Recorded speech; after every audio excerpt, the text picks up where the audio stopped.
2023 പുറത്തിറങ്ങിയ last of us എന്ന സീരീസിന്റെ സീസൺ 1 അവസാനത്തെ എപ്പിസോഡായ 9ാമത്തെ എപ്പിസോഡ് വീഡിയോ ആണിത്. മുൻ എപ്പിസോഡുകൾ കണ്ടതിന് ശേഷം മാത്രം ഈ എപ്പിസോഡ് കാണാൻ ശ്രമിക്കുക. ആദ്യ എപ്പിസോഡിന്റെ ലിങ്ക് മുകളിൽ വരുന്ന ഐക്കാർഡിലോ ഡിസ്ക്രിപ്ഷനിൽ കൊടുത്ത ലിങ്കിലോ ക്ലിക്ക് ചെയ്താൽ കാണാവുന്നതാണ്.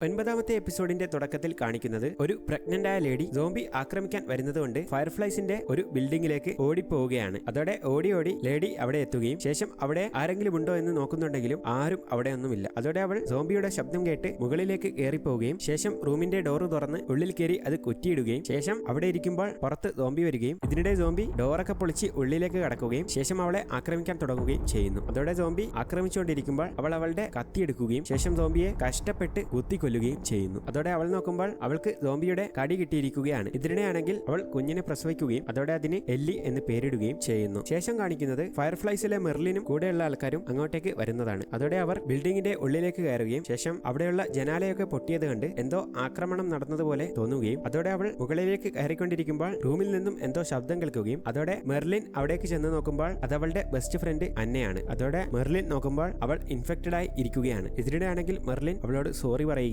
ശേഷം നീ ഇൻഫെക്റ്റഡ് ആയതിനു ശേഷമാണോ ഡെലിവറി നടന്നത് എന്നൊക്കെ ചോദിക്കുമ്പോൾ അല്ല എന്ന് അന്ന കള്ളം പറയുകയും ശേഷം നീ ഇവളെ ബോസ്റ്റണിലേക്ക് കൊണ്ടുപോകണം, എന്നിട്ട് നീ ഇവളെ നല്ലപോലെ വളർത്തുന്ന സ്ഥലത്ത് നീ ഏൽപ്പിക്കണം, പിന്നെ നീ ഈ കത്തി കൂടെ ഇവൾ വലുതായാൽ അവൾക്ക് കൊടുക്കണം, ഞാൻ ഇവൾക്ക് പേരിട്ടത് എല്ലി എന്നാണ് എന്ന് അന്ന പറയുകയും ശേഷം നീ ഇവളെയും എടുത്ത് എന്നെ കൊന്നിട്ട് പൊക്കോ എന്ന് അന്ന പറയുമ്പോൾ എന്നെ കൊണ്ട് നിന്നെ കൊല്ലാൻ പറ്റില്ല എന്ന് മെർലിൻ പറയുകയും അതോടെ നീ ചെയ്തേ പറ്റൂ എന്ന് അന്ന നിർബന്ധിക്കുകയും അതോടെ മെർലിൻ അതിന് സമ്മതിക്കുകയും ശേഷം കുട്ടിയെ അവിടെ നിന്ന് എടുത്ത് പുറത്തേക്ക് കൊണ്ടുപോവുകയും ഒരാളുടെ കയ്യിൽ ഏൽപ്പിച്ചതിന് ശേഷം കുഞ്ഞിന്റെ ചെവി പൊത്തിപ്പിടിക്കാൻ പറയുകയും അതോടെ മെർലിൻ അന്നെ ഷൂട്ട് ചെയ്ത് കൊല്ലുകയും അതോടെ കുട്ടി വെടിവെച്ച കേട്ട് കരയുകയും ഇതിനിടെ മെർലിൻ കുട്ടിയെ ആശ്വസിപ്പിക്കുകയും ചെയ്യുന്നു. പിന്നീട് കാണിക്കുന്നത് എല്ലിയാണ്. എല്ലിക്ക് ഇപ്പോഴും ഡേവിഡിനെ കൊന്നതിന്റെ ഷോക്ക് മാറിപ്പോയിട്ടില്ല. എന്നാൽ ഇതിനിടെ ജോയൽ വഴിയിൽ നിന്നും കളഞ്ഞു കിട്ടിയ ഫുഡുമായി അങ്ങോട്ടേക്ക് വരികയും ശേഷം നമ്മൾ ഫയർഫ്ലൈസിന്റെ സ്ഥലത്തേക്ക് എത്താറായി എന്നൊക്കെ പറയുകയും അതോടെ അവർ മുന്നോട്ട് പോവാൻ റെഡിയാവുകയും ശേഷം മുന്നോട്ട് പോവാൻ തുടങ്ങുകയും ചെയ്യുന്നു. അങ്ങനെ അവർ പോയിക്കൊണ്ടിരിക്കുമ്പോൾ നീ ഇരുന്ന വണ്ടിയിൽ ഒരു ഗിത്താറുണ്ടായിരുന്നു, പക്ഷെ അത് നാശമായി കിടക്കുകയാണ്. നല്ല ഒരെണ്ണം കിട്ടിയാൽ എനിക്ക് വായിക്കാമായിരുന്നു, കുറെ കാലായി ഗിത്താറൊക്കെ വായിച്ചിട്ട്, ഒരെണ്ണം നമുക്ക് കിട്ടുവാണെങ്കിൽ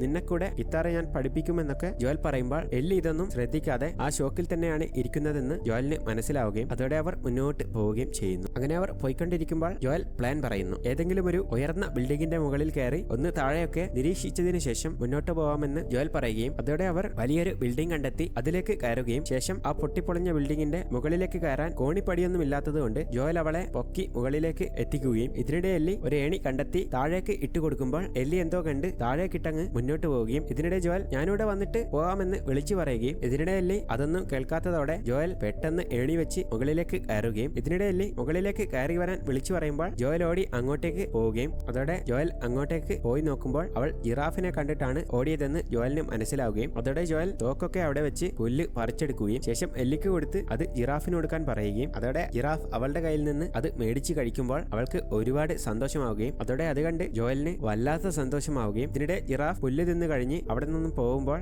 എല്ലി അതെങ്ങോട്ടാണ് പോകുന്നതെന്ന് നോക്കുകയും ഇതിനിടെ അത് കൂട്ടത്തോടെ പോവുകയാണെന്ന് മനസ്സിലാവുകയും ഇതിനിടെ ജോയൽ അവളുടെ അടുത്തേക്ക് വരികയും ശേഷം നമുക്ക് ഈ യാത്ര ഇവിടെ വെച്ച് സ്റ്റോപ്പ് ചെയ്താലോ, എന്നിട്ട് നമുക്ക് ടോമിയുടെ ഗ്രാമത്തിൽ പോയി സന്തോഷത്തോടെ ജീവിക്കാമെന്ന് പറയുമ്പോൾ നമ്മൾ ഇതിന് ഒരുപാട് കഷ്ടപ്പെട്ടു, എന്നിട്ടിപ്പോ അടുത്തെത്തുകയും ചെയ്തു, എന്നിട്ട് നമ്മൾ ഇത് ഉപേക്ഷിച്ചാൽ ഇതുവരെ നമ്മൾ അനുഭവിച്ച പ്രശ്നങ്ങളൊക്കെ വെറുതെയാവും, അതുകൊണ്ട് നമുക്ക് എന്റെ ബ്ലഡ് കൊടുത്ത് അവർ വാക്സിൻ ഉണ്ടാക്കിയതിനു ശേഷം നമുക്ക് നമ്മളുടെ വഴിക്ക് പോവാം, നിങ്ങൾ എവിടേക്കാണോ അവിടേക്ക് ഞാനും ഉണ്ടാവും എന്ന് എല്ലി പറയുമ്പോൾ എന്നാൽ നമുക്ക് മുന്നോട്ട് പോകാമെന്ന് പറഞ്ഞ് അവർ മുന്നോട്ടേക്ക് പോകുന്നു. അങ്ങനെ അവർ പോയിക്കൊണ്ടിരിക്കുമ്പോൾ മെഡിക്കൽ ക്യാമ്പ് നശിച്ചു കിടക്കുന്നത് എല്ലി കാണുകയും അതോടെ ഇതൊക്കെ ഫെഡ്ര പട്ടാളത്തിന്റെ ആണെന്നൊക്കെ എല്ലി ചോദിക്കുമ്പോൾ ഇതൊക്കെ രോഗം വന്ന ഉടനെ ആർമി തുടങ്ങിയ ക്യാമ്പാണെന്ന് ജോയൽ പറഞ്ഞു കൊടുക്കുകയും ഇതിനിടെ എല്ലി നിങ്ങളും സാറയും അഡ്മിറ്റ് ആയിട്ടുണ്ടോ എന്നൊക്കെ ചോദിക്കുമ്പോൾ അതിനു മുന്നേ എന്റെ മകൾ സാറ പോയി എന്ന് ജോയൽ പറയുകയും ജോയലിന്റെ കഥകളൊക്കെ എല്ലിയോട് പറഞ്ഞു കൊടുക്കുകയും ചെയ്യുന്നു. അതോടെ അവർ വീണ്ടും മുന്നോട്ടേക്ക് പോകുമ്പോൾ എല്ലി അവളുടെ കോമഡി ബുക്ക് എടുത്ത് ഓരോ കോമഡികളൊക്കെ പറയുകയും ഇതിനിടെ അവർ കോമഡികളൊക്കെ പറഞ്ഞ് പോയിക്കൊണ്ടിരിക്കുമ്പോൾ പുറകിൽ നിന്നും ആരോ സ്റ്റൺ ബോംബ് എറിയുകയും അതോടെ അവർ മാറുമെങ്കിലും അവരുടെ ബോധം അങ്ങ് പോകുന്നു. പിന്നീട് ജോയൽ കണ്ണു തുറന്നു നോക്കുമ്പോൾ മെർലിനെയാണ് കാണുന്നത്. അവരിപ്പോൾ ഫയർഫ്ലൈസിന്റെ സ്ഥലത്താണ് ഉള്ളത്. ഇതിനിടെ മെർലിനാണെങ്കിൽ നിങ്ങൾ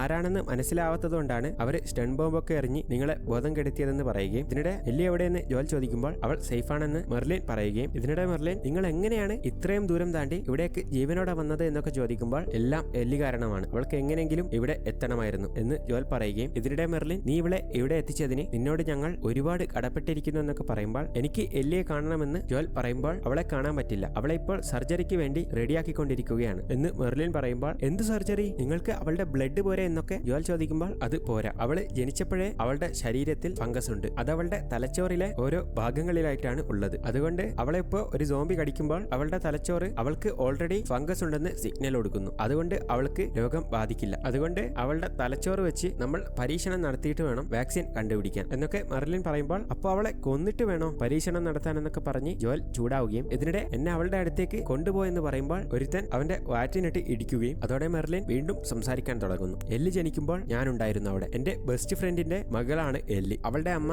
അവളെ നന്നായി നോക്കാൻ എന്നോട് പറഞ്ഞിട്ടുണ്ട്, എന്നിട്ടും ഞാൻ അവളെ ഇങ്ങനെ ചെയ്യണമെങ്കിൽ വേറെ വഴിയില്ലാത്തത് കൊണ്ടാണ് എന്ന് മെർലിൻ പറയുകയും ശേഷം കൂടെയുള്ളവരോട് ഇവനെ പുറത്തേക്ക് വിട്ടേക്ക്, എന്നാൽ അതിനിടയിൽ എന്തെങ്കിലും ഇവൻ കാണിച്ച അപ്പൊ തന്നെ തട്ടിയേക്ക് എന്ന് മെർലിൻ പറയുകയും എല്ലിയുടെ കത്തി ജോലിന്റെ കൊടുത്ത് അവനെ പുറത്തേക്ക് കൊണ്ടുപോയിക്കൊണ്ടിരിക്കുകയാണ്. ജോലിനാണെങ്കിൽ ഇനിയൊന്നും നഷ്ടപ്പെടാനില്ല, അതോടെ അവനെ താഴേക്ക് കൊണ്ടുപോയിക്കൊണ്ടിരിക്കുമ്പോൾ എല്ലിയോർത്ത് അവന് സങ്കടമാവുകയും അതോടെ ഒന്നും ചിന്തിക്കാതെ ബാക്കിലുള്ളവനെ തട്ടിയിട്ട് ഒരുത്തനെ അങ്ങ് കൊല്ലുകയും ഇതിനിടെ ഒരുത്തനോട് അവൾ എവിടെ എന്ന് ചോദിക്കുമ്പോൾ അവൻ പറഞ്ഞു കൊടുക്കുന്നില്ല, അതോടെ ജോൽ അവനെ അങ്ങ് കൊല്ലുകയും ശേഷം മുകളിലേക്ക് പോവുകയും എന്നിട്ട് അവിടെ കാണുന്ന ആരൊക്കെയുണ്ടോ എല്ലാവരും കൊന്ന് എല്ലിയെ തപ്പിക്കൊണ്ടിരിക്കുകയാണ്. ഒരുത്തനെ പോലും ജോൽ വെറുതെ വിടുന്നില്ല, അതോടെ ജോൽ ആ ബിൽഡിംഗ് മുഴുവനും വൈപ്പാക്കുകയും ശേഷം എല്ലിയുള്ള റൂമിലേക്ക് കയറി ചെല്ലുകയും ഇതിനിടെ അവളെ അങ്ങ് അഴിച്ചുവിടുമെന്ന് ജോൽ പറയുമ്പോൾ ഡോക്ടർ അവനെ തടയാൻ വരികയും ഇതിനിടെ ഒന്നും നോക്കാതെ ഡോക്ടറെ അങ്ങ് കൊല്ലുകയും ശേഷം സിസ്റ്റർമാരോട് കുത്തിവെച്ചതൊക്കെ അഴിക്കാൻ പറയുകയും അതോടെ അവർ അതൊക്കെ അഴിക്കുന്നതോടെ ജോൽ അവളെ എടുത്ത് പുറത്തേക്ക് പോവുകയും ശേഷം ലിഫ്റ്റിൽ കയറി താഴേക്ക് എത്തുകയും ഇതിനിടെ മുന്നോട്ട് പോയിക്കൊണ്ടിരിക്കുമ്പോൾ മെർലിൻ അവന് നേർക്ക് വരികയും ശേഷം അവനോട് സംസാരിക്കാൻ തുടങ്ങുന്നു. നിനക്ക് എത്ര കാലം അവളെ സംരക്ഷിക്കാൻ പറ്റും, അവളിപ്പോൾ വലുതായിക്കൊണ്ടിരിക്കുകയാണ്, നീയാണെങ്കിൽ വയസ്സായിക്കൊണ്ടിരിക്കുകയാണ്, നീ കുറച്ചു കാലം കൂടി കഴിഞ്ഞാൽ നീ അങ്ങ് മരിച്ചു പോകും, അതോടെ അവൾ ഒറ്റക്കാവും, അതുകൊണ്ടാണ് ഞാൻ പറയുന്നത് നീ അവളെ ഞങ്ങൾക്ക് താ, ഈ ലോകത്തെ തന്നെ അവളെ കൊണ്ട് രക്ഷിക്കാൻ പറ്റുമെന്ന് മെർലിൻ പറയുമ്പോൾ ജോൽ അതിനൊന്നും സമ്മതിക്കുന്നില്ല. അതോടെ നാളെ അവളെ ഈ സത്യം അറിഞ്ഞാൽ എല്ലി നിന്നെ വെറുക്കും, കാരണം അവള് കാരണം ഈ ലോകം തന്നെ രക്ഷപ്പെടുമെന്ന് അവൾ അറിഞ്ഞാൽ അവള് തന്നെ അവളുടെ ജീവൻ തരും എന്ന് മെർലിൻ പറയുമ്പോൾ ജോൽ അതിന് ഒന്നും മറുപടി പറയുന്നില്ല. പിന്നീട് കാണിക്കുന്നത് ജോൽ എല്ലിയും കൂട്ടി കാറിൽ പോയിക്കൊണ്ടിരിക്കുന്നതാണ്. എന്നാൽ ഇതിനിടെ എല്ലിക്ക് ബോധം വരികയും അവിടെ എന്താണ് നടന്നത് എന്നൊക്കെ ചോദിക്കുമ്പോൾ നിന്നെ ഡോക്ടേഴ്സ് അവിടെ നിന്ന് എന്തൊക്കെയോ ടെസ്റ്റൊക്കെ നടത്തി, അതുപോലെ തന്നെ നിന്നെ പോലത്തെ ഒരുപാട് കുട്ടികൾ അവിടെ വേറെ ഉണ്ടായിരുന്നു, എന്നാൽ ഡോക്ടേഴ്സിന് ഈ ഫംഗസിന്റെ വാക്സിൻ ഉണ്ടാക്കാൻ കഴിഞ്ഞില്ല, അതോടെ അവർ എന്ത് ചെയ്യണമെന്നറിയാതെ നിൽക്കുമ്പോൾ ഒരു കൂട്ടം കൊള്ളക്കാര് അവിടെയുള്ളവരൊക്കെ കൊന്ന് കൊള്ളയടിക്കാൻ തുടങ്ങി, അതോടെ ഞാൻ നിന്നെയും എടുത്ത് അവിടെ നിന്ന് രക്ഷപ്പെട്ടു എന്ന് ജോൽ എല്ലിയോട് കള്ളം പറയുന്നു. ഇതിനിടെ ജോലാണെങ്കിൽ കഴിഞ്ഞ കാര്യം ആലോചിക്കുന്നു, അവൻ മെർലിനെ എല്ലിയെ തേടി വരാതിരിക്കാൻ കൊന്നിട്ടാണ് അവിടെ നിന്ന് ഇങ്ങോട്ടേക്ക് വന്നത്. പിന്നീട് കാണിക്കുന്നത് ജോൽ ടോമിയുടെ സ്ഥലത്തേക്ക് വണ്ടി ഓടിച്ച് പോകുന്നതാണ്. അങ്ങനെ അവർ ഒരുപാട് യാത്ര ചെയ്തതും വണ്ടി ബ്രേക്ക് ഡൗൺ ആവുകയും അതോടെ അവർ ടോമിയുടെ സ്ഥലത്തേക്ക് നടക്കാൻ തുടങ്ങുന്നു. അങ്ങനെ അവർ ഒരു മല കയറിക്കൊണ്ടിരിക്കുമ്പോൾ ജോൽ എല്ലിയോട് സാറയോടൊപ്പം മല കയറിയതൊക്കെ ജോൽ പറഞ്ഞു കൊടുക്കുകയും ഇതിനിടെ നീയും സാറയും രണ്ട് ടൈപ്പാണെന്ന് ജോൽ പറയുകയും അവളൊരു പാവൻ ടൈപ്പാണ്, നീയാണെങ്കിൽ ആൺപിള്ളേരെ പോലെയാണെന്നൊക്കെ പറയുകയും അവളെ കളിയാക്കുകയൊക്കെ ചെയ്തുകൊണ്ടിരിക്കുമ്പോൾ എല്ലിക്ക് ജോൽ അവളെ സ്വന്തം മകളെ പോലെയാണ് കാണുന്നതെന്ന് മനസ്സിലാവുന്നു. എന്നാൽ ഇതിനിടെ അവർ ടോമിയുടെ സ്ഥലം കാണുകയും ശേഷം നമ്മളിപ്പോ എത്തുമെന്ന് പറഞ്ഞ് ജോൽ പോവാൻ നോക്കുമ്പോൾ എല്ലി ഒരു കാര്യം പറയാൻ തുടങ്ങുന്നു. നിങ്ങൾ എന്നോട് ഒരിക്കൽ ചോദിച്ചില്ലേ നീ ഇതിനു മുന്നേ ആരെങ്കിലും കൊന്നിട്ടുണ്ടോ എന്ന്, അതിനുള്ള ഉത്തരം ഞാൻ ഇപ്പോ പറയാം. പണ്ട് ഞാൻ ഫെഡറിൽ നിന്നും രക്ഷപ്പെട്ടു വരുമ്പോൾ എന്റെ ഒരു ഫ്രണ്ട് റൈലി ഉണ്ടായിരുന്നു, അവൾക്കും എനിക്കും ഒരേ സമയത്തായിരുന്നു സോംബിയിൽ നിന്നും കടികിട്ടി ഇൻഫെക്റ്റഡ് ആയത്, അതോടെ അന്ന് ഞങ്ങൾ രണ്ടുപേരും മരിക്കാൻ തീരുമാനിച്ചു, പക്ഷേ അവൾ മരിച്ചെങ്കിലും എനിക്ക് ഇൻഫെക്റ്റഡ് ആവാത്തതുകൊണ്ട് ഞാൻ രക്ഷപ്പെട്ടു. അതിനുശേഷം ഞാൻ കാരണം സാമും ഹെൻറിയും മരിച്ചു, ഇതിനിടെ എന്നെ സഹായിച്ചതുകൊണ്ട് ജോലിന്റെ ടെസ്സും മരിച്ചു എന്ന് അവൾ സങ്കടത്തോടെ പറയുകയും ഇതിനെല്ലാം കാരണം ഞാനാണെന്നൊക്കെ പറയുമ്പോൾ കഴിഞ്ഞ കാര്യമൊക്കെ മറക്കാൻ ജോൽ പറയുകയും ഇതിനൊന്നും കാരണക്കാരി നീയല്ലാന്നും ജോൽ പറയുമ്പോൾ എല്ലി ഒരു ചോദ്യം കൂടെ ചോദിക്കുന്നു. നിങ്ങൾ ഫയർഫ്ലൈസിനെ പറ്റി പറഞ്ഞതൊക്കെ ശരിയല്ലേ എന്ന് എല്ലി ചോദിക്കുകയും നിങ്ങൾ സത്യം ചെയ്താൽ മാത്രമേ ഞാൻ കൂടെ വരുള്ളൂ എന്ന് പറയുമ്പോൾ ആ കള്ളത്തിന് ജോൽ സത്യമിടുകയും അതോടെ അവർ ടോമിയുടെ സ്ഥലത്തേക്ക് പോവുകയും ചെയ്യുന്നു. അതോടെ സീസൺ 1 ഫൈനൽ എപ്പിസോഡായ 9ാമത്തെ എപ്പിസോഡും ഇവിടെ അവസാനിച്ചിരിക്കുന്നു. സീസൺ 1 ഫൈനൽ എപ്പിസോഡ് എങ്ങനെയുണ്ടെന്ന് ഉറപ്പായും കമന്റ് ചെയ്യുക. ഈ സീരീസിന്റെ 2ാമത്തെ സീസൺ ഈ കഴിഞ്ഞ ഏപ്രിൽ 13 മുതൽ സ്ട്രീമിംഗ് ആരംഭിച്ചിട്ടുണ്ട്. അപ്പോൾ പുതിയൊരു മൂവിയുമായിട്ട് കാണുന്നവരിക്കും ബൈ ഫ്രം ആർ.